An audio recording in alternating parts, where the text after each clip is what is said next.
Thanks for tuning in for Live at 5. I'm Lydia Magallanes. Dale has the evening off.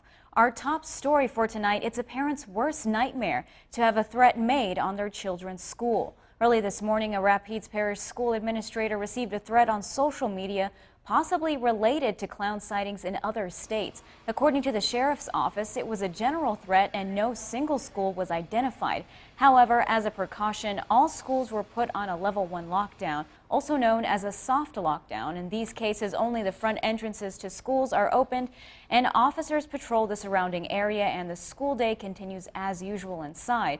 RPSO, along with Louisiana State Police and local police departments, helped patrol schools and investigate the threat. Ultimately, it was found not to be credible, and the lockdown has since been lifted. As RPSO tells us, they go through this procedure because they don't want to take any chances. Safety is our #1 goal, to make sure that we ensure the safety of the staff, students, and the faculty. So that's our #1 job, and the public. So we did our normal procedures as far as doing what we're supposed to do under those circumstances based on our training. And again, we want to emphasize schools in Rapides Parish are no longer on lockdown. It has been lifted.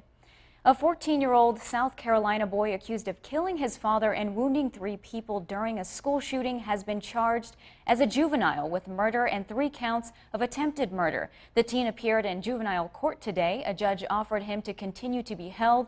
The teen is accused of killing his father at their home on Wednesday before driving a pickup truck to a nearby elementary school and opening fire.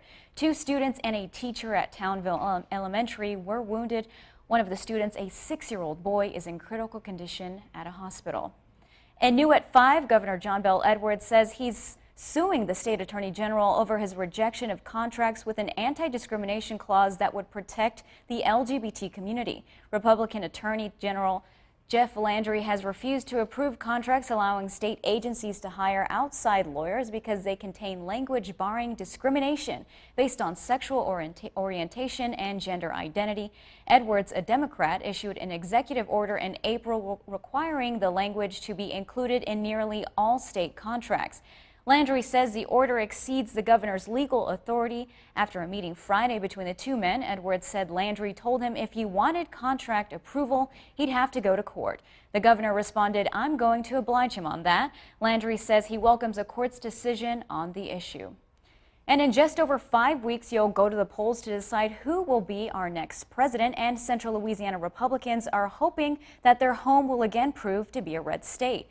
Today, the GOP celebrated the grand opening of its headquarters in Alexandria. Donald Trump's state campaign director was there, and so was Lieutenant Governor Billy Nungesser. Nungesser is a Trump supporter, especially, he says, after spending time with Trump when he visited the Baton Rouge area after historic flooding in August.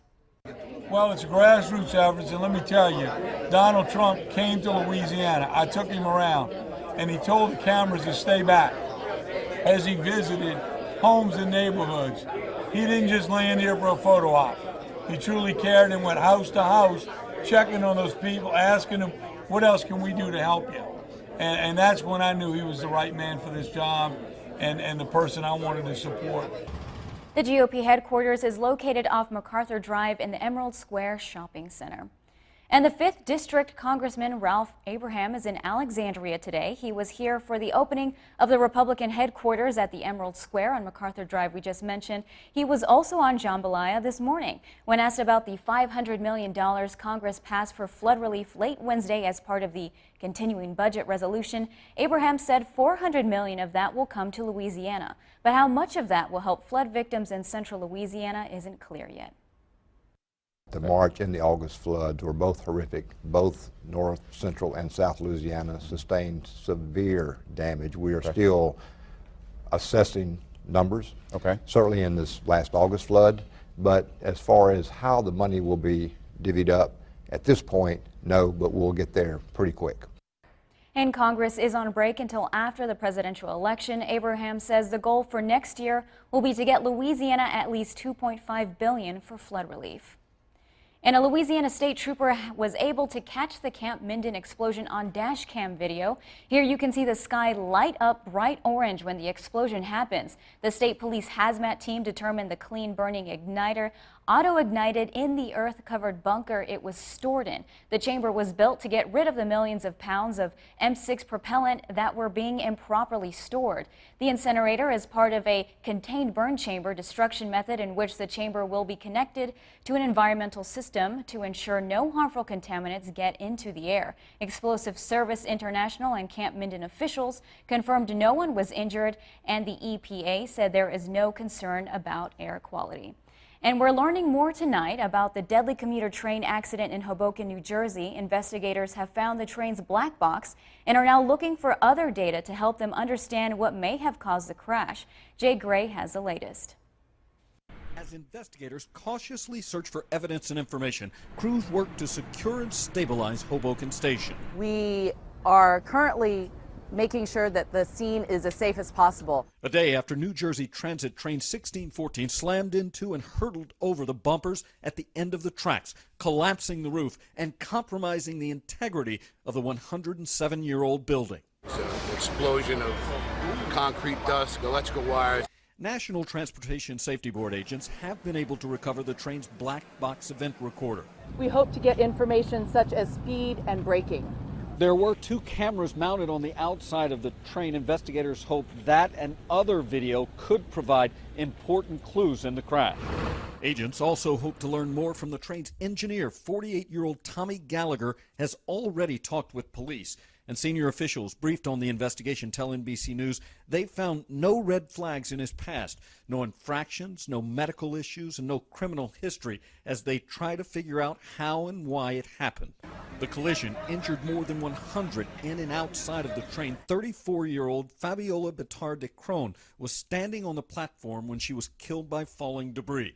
The Hoboken mom had just dropped off her toddler at this daycare center just a couple of blocks away. We pray for her family and for her loved ones. As the investigation continues, the NTSB expects to be at the crash site for a week to 10 days. Jay Gray, NBC News, Hoboken, New Jersey. And for more on our top stories of the day, head to our website, KALB.com, as well as our Facebook and Twitter pages. And you can always have KALB with you on the go with our smartphone app. And coming up after weather, a sinkhole swallows a truck in one New Orleans neighborhood, and neighbors fear it could have been much worse. We'll have that story coming up at 5:25 on Live at 5. Stay with us. But for now, Tom Konvicka is standing by in the Weather Center. What's the diagnosis for Friday Night Lights tonight? It's going to be great. We're going to swallow up this good weather as long as it lasts. And welcome back. A wide sinkhole in the Pontchartrain Park neighborhood in New Orleans is causing concern. WWL's Meg Ferris has more from neighbors who say they are tired. They tried to warn officials about the problem. What that happened like at night, and a car went up in there. Somebody could have been seriously injured. Neighbors in Pontchartrain Park knew this day would come when the badly battered streets would just open up and swallow something. But no one expected such irony. A concrete truck owned by the mayor's cousin was patching another hole when a new one opened up. Neighbors say the axle broke and a crane had to pull it out. Good thing the school bus didn't come down here at that time of the morning, because it would have, went down in the hole. Everybody that we can complain to about, and they still refuse to do anything to help us. A truck happened to fall in a hole on Press Drive, and that lady was completely shaken. The Sewage and Water Board and the City Department of Public Works came out to inspect. Neighbors told them of nearly a decade of other complaints. The hole where children get off the school bus, the water that collects in a normal storm, the protruding manhole that did get patched just today, the other sinkhole they filled on their own with dead shrubs and debris for safety. You call 311, and when you explain the problem to them, they said, "Oh no, I'm sorry, it's another department. Let me connect you over to Bo Brothers or to Sewage and Water Board." Then we tell Sewage and Water Board, "Oh no, that's Public Works. It's just a runaround." You cannot get a straight answer. That goes on for weeks. We're demanding that it starts this year because we're afraid for our residents. We're thinking one of the houses may cave in. And in consumer news, a fall hazard has prompted Walmart to recall more than 46,000 tripod stools. The recall involves Mako Inc. tripod stools with 3 steel legs and a Realtree logo pattern camouflage polyester fabric seat. The plastic collar that connects the 3 legs can break, posing a fall hazard. They were sold exclusively at Walmart this year. From June through August, consumers should stop using the stools and return them to Walmart for a full refund. And in today's medical report, as the number of reported Zika cases continues to grow nationwide, health experts and officials try to find new ways to fight the virus. Jose Sanz tells us about a new phone app available on Android and iOS cell devices that will help track Zika and other mosquito-borne diseases. And before we go, lots of anticipation for Saturday Night Live's season premiere this weekend here on NBC, with actress Margot Robbie as the hostess. SNL fans are anxious to see what the show's got in store related to the presidential election. Mark Barger has a preview.